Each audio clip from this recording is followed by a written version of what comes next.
Les Eric veulent manifestement speedrun la faillite. Après Lombard, c'est Coquerel qui prend la parole sur les retraites.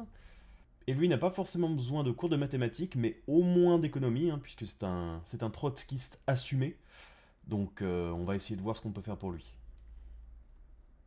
Mais j'ai l'impression que le gouvernement, à travers l'abattement fiscal, puis la question des niches, on va y venir, je sais Bien que c'est sûr. un des sujets de l'interview, essaye d'éviter le problème. Voilà. Le problème, c'est quoi? C'est que par an maintenant, il y a 60 milliards de recettes qui sont perdues du fait d'avoir fait des cadeaux fiscaux aux plus riches, et notamment aux plus riches détenteurs de capitaux. Alors, déjà, la notion de cadeaux fiscaux, va falloir aller se faire foutre avec ça. Parce que le fait de ne pas se faire imposer, ce n'est pas un cadeau, Eric. Et en fait, ce qu'il arrive sûrement pas à comprendre, c'est que ces 60 milliards, si on ne les fait pas, bah on peut pas du tout taxer les entreprises parce qu'elles seront plus là. Donc c'est entre guillemets un mal nécessaire de, on va dire, subventionner.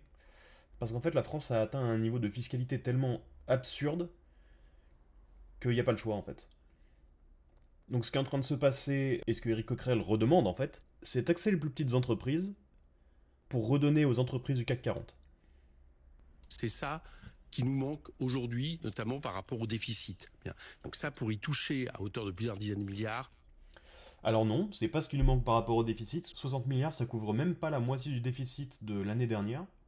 Quelque chose me dit qu'il va parler de la fraude fiscale, et même avec ça, qui est estimé à 100 milliards au maximum, même avec ça, on serait à 10 milliards de déficit. Il faut supprimer la flat tax. Et alors C'est ce bouclier, attendez, laissez-moi finir, du capital. Absolument. Il faut rétablir l'ISF, etc. Là, c'est dizaines de milliards en jeu. Pour ne pas toucher à ça, j'ai l'impression que finalement, on prend des cibles bien commodes. Et les retraités sont des cibles bien commodes. C'est pas des cibles bien commodes, c'est juste la première dépense publique. Donc s'il y a un peu de gras à couper quelque part, c'est pas déconnant de commencer par là. Parce que les 10% d'abattement, je vais vous dire pourquoi je suis contre, c'est que Dis-nous, Eric. les retraités ont 10% d'abattement parce qu'on considère qu'en réalité, le revenu de retraité est inférieur à ce qu'ils avaient en tant que salariés. Donc c'est la raison pour laquelle on Ce qui est normal. Quand tu travailles plus, c'est normal de moins toucher que quand tu travailles. a poursuivi ces 10% d'abattement, et deux, parce que c'est moins, comment dire, explicable, mais c'est la réalité. On pense que quand vous êtes retraité, que vous avez un revenu fixe, en gros, vous pouvez moins contourner l'impôt ou jouer avec l'impôt que d'autres personnes. C'est Ah non, mais c'est un contre son camp monumental, ça. Quelque chose me dit qu'Éric Coquerel est contre l'optimisation fiscale. Et là, il est en train de nous dire qu'il faut garder l'abattement fiscal parce que c'est un peu moins possible quand t'as traité d'optimiser ta fiscalité. Eric. C'est pour ça qu'il y a ces 10%. Est-ce que l'urgence aujourd'hui, c'est de toucher les retraités dont la très grande majorité ne font pas partie des privilégiés de ce pays, ni même, j'allais dire, de ceux qui, justement, chaque année coûtent des dizaines de milliards d'euros à l'impôt? Va falloir que je change de disque, mais 15% des retraites sont payées par de l'impôt et 20% par la dette. Donc oui, il coûte des dizaines de milliards. Au-delà des cotisations. Je ne pense pas. Et en plus, ça aurait un autre désavantage, c'est que ça touche à la consommation il populaire. y a un risque pour la consommation. Ah. Monsieur Coquerel, je vous conseille le livre de Frédéric Bastiat, Ce que l'on voit et ce qu'on ne voit pas, qui vous montre en 2 étapes très faciles et très rapides que vous n'avez rien compris à l'économie. Il s'agirait d'arrêter de lire du Trotsky et de varier un peu les plaisirs. Grand Prince, je vous ai même fait un petit schéma sur Paint pour vous aider à comprendre si c'est vraiment un truc qui vous passe au-dessus de la tête. Mais du coup, à gauche, là ici, il y a le cas à peu près actuel où Nicolas ne touche que 60% de son revenu et Bernard, avec les cotisations, touche environ 40%. Donc sur un salaire, on va dire, de 100 euros, Nicolas touche 60 euros, Bernard touche 40, et les deux consomment, donc la consommation est de 100 euros, comme le montant de départ. Dans le deuxième cas, où Nicolas touche tout son salaire et Bernard touche 0%, on part dans un premier cas à 100 euros, tout va sur Nicolas et tout part en conso, comme à gauche. Et dans un autre cas, on prend 100 euros, tout va à Nicolas, 70 euros va en consommation et 30% en bourse, qui est de la consommation encore plus vertueuse. Donc Monsieur Coquerel, il s'agirait de lire d'autres bouquins que ceux de Monsieur Trotsky. On reprend avec notre deuxième Eric préféré. Consommation, vous pensez? Pour là? Consommation? Ah ben bien sûr. Je veux dire, quand vous touchez, j'allais dire les revenus, notamment des retraités, vous touchez la question de la consommation populaire. Et je rappelle pour ceux qui nous écoutent, parce que les gens se disent, oui d'accord, mais 10% quand vous êtes extrêmement riche, est-ce que c'est normal? Il y a un plafond. Il y a un plafond par foyer fiscal qui est de 4 321 €. Donc c'est déjà plafonné. Donc je dirais. Alors si le montant est net, non, j'imagine que c'est brut, donc allez, ça descend à 3800 environ. Ça fait 1,7 fois le salaire médian, quelque chose comme ça. Donc c'est déjà trop pour une retraite. Moi, si demain on veut, comme nous souhaitons, remettre l'impôt sur le revenu sur la planche, c'est-à-dire avec 14 tranches, plus équitable, plus redistributif, il n'y a pas de problème. Dans ces cas-là, on pourra revoir l'ensemble des abattements. Pourquoi?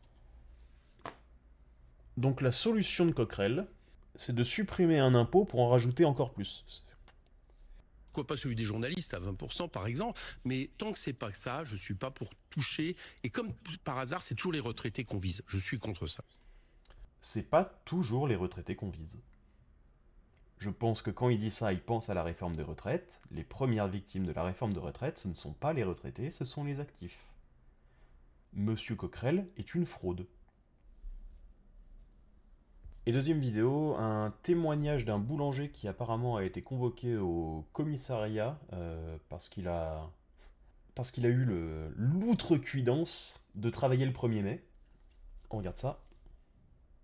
Cette info en plus, mon cher Félix, c'est ce boulanger qui vient d'être convoqué au commissariat à Paris pour avoir donc fait travailler ses salariés le 1er mai, mais on parle du 1er mai 2021. Ah, la justice française, toujours aussi rapide. Et oui, tout a commencé par une descente de l'inspection du travail dans une boulangerie du 2e arrondissement de la capitale le 1er mai 2021.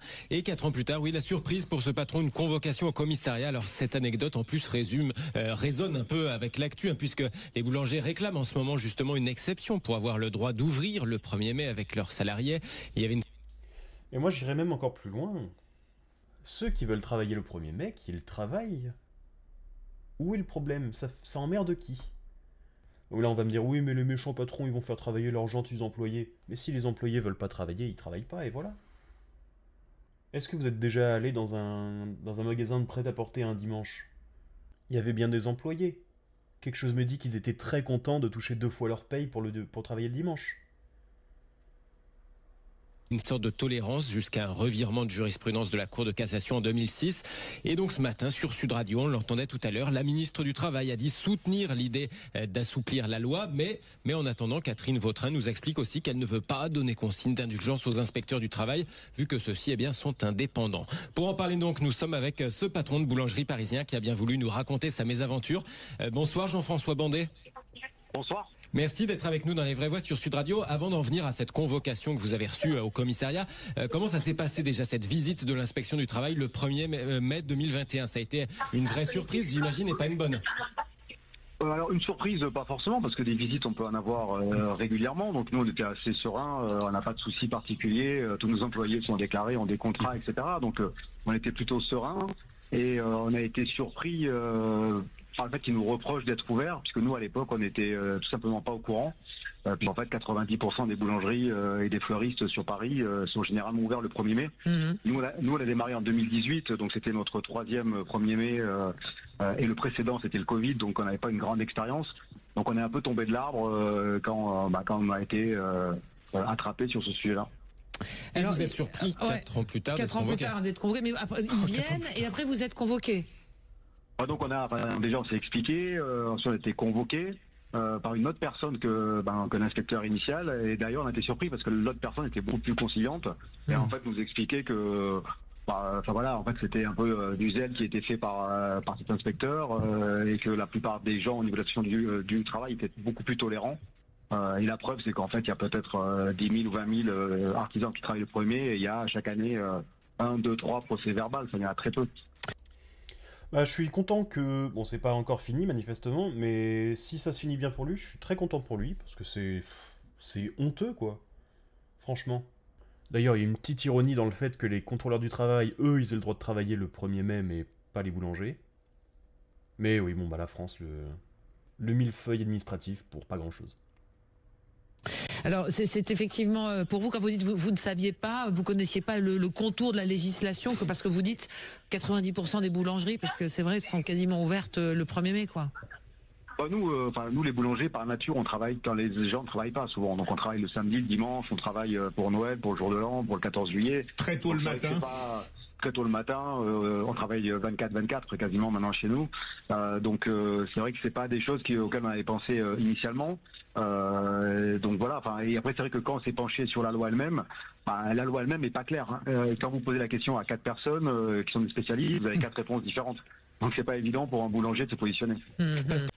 Ouais, bah avec toutes les réglementations, même les experts, manifestement, ne savent pas comment ça marche. Donc, comment veux-tu de bonne foi, que ce soit du côté des contrôleurs ou des contrôlés, savoir exactement ce qui se passe? Parce que là, vous risquez 750 € d'amende par salarié, 1500 € pour si c'est un mineur, hein, c'est ça? Alors c'est plus que ça, parce que moi ma société, j'ai une holding personnelle qui possède mes parts, donc bon c'est juste un outil juridique, mais quand c'est ça, c'est x5. Donc en fait nous à l'amende qu'on a reçue, on nous a dit qu'on était éligible à une amende de 78 000 €. Rien que ça. Bah, en tout cas, je pense que les employés du boulanger seront très contents quand ils seront au chômage parce que la boulangerie devra fermer à cause de l'amende. C'est vraiment top ça. Pour ça, et par contre si on payait tout de suite, c'était que 10 000. Donc c'est bien, c'est les soldes. Attendez. Que 10 000. Du coup, vous avez fait quoi? du coup, on a pris un conseil et on a contesté. Ça a coûté des sous. il faut faire un recours. Quel scandale. Il faut faire un recours. C'est un scandale parce que Bruno Pomar. quand on voit ce boulanger-là, qu'on harcèle quelque part, hein, que l'État harcèle quelque part, on ferait mieux. Il a complètement raison, c'est des pratiques mafieuses. C'est absolument aberrant.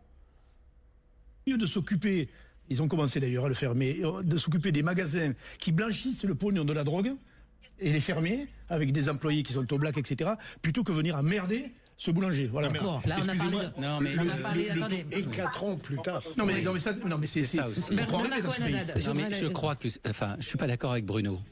Je comprends et je suis d'accord aussi avec notre ami boulanger, mais quand on a une loi, on peut pas se plaindre que certains l'appliquent, même si on n'est pas d'accord avec cette loi. Le problème, c'est que la loi, apparemment, 4 experts différents sont... Là, c'est vraiment au petit bonheur la chance sur qui tu tombes en tant qu'inspecteur, quoi. Donc, si la loi était compréhensible, simple, ok, personne n'est censé ignorer la loi. Mais quand la loi n'a aucun sens, et que quand tu vas voir 27 avocats, t'as 27 réponses différentes, bah...